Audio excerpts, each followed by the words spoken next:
Mayın 21-də Suraxanı rayon icra hakimiyyətinin başçısı Adil Əliyev 85 nömrəli tam orta məktəbdə Yeni Suraxanı qəsəbəsinin sakinləri ilə görüşüb. Görüşdə rayon icra hakimiyyəti başçısının müavinləri və şöbə müdirləri, qəsəbə inzibati ərazi dairəsi üzrə nümayəndə və bələdiyyə sədri, idarələrin və xidmət təşkilatlarının rəhbərləri, qəsəbə sakinləri iştirak ediblər. Rayon icra hakimiyyətinin başçısı Adil Əliyev Azərbaycan Respublikasının prezidenti cənab İlham Əliyevin rəhbərliyi ilə dövlətimiz tərəfindən qəbul edilən əhalinin sosial müdafiəsinə və rifah halının yüksəldilməsinə xidmət edən qərarlar barədə ətraflı məlumat verib.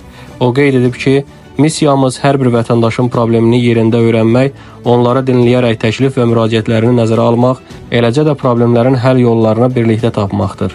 Səyyar görüşdə sakinləri narahat edən müxtəlif məsələlərə rayon rəhbəri tərəfindən aydınlıq gətirilib, müvafiq izahatlar verilib və qaldırılan məsələlərin həlli istiqamətində aidiyyatı qurumların rəhbərlərinə yerindəcə tapşırıqlar verilib, onların həlli nəzarətə götürülüb. Sakinlər göstərilən diqqət və qayğıya görə Prezident cənab İlham Əliyevə və 1-ci vitse-prezident Mehriban xanım Əliyevaya minnətdarlıqlarını ifadə ediblər.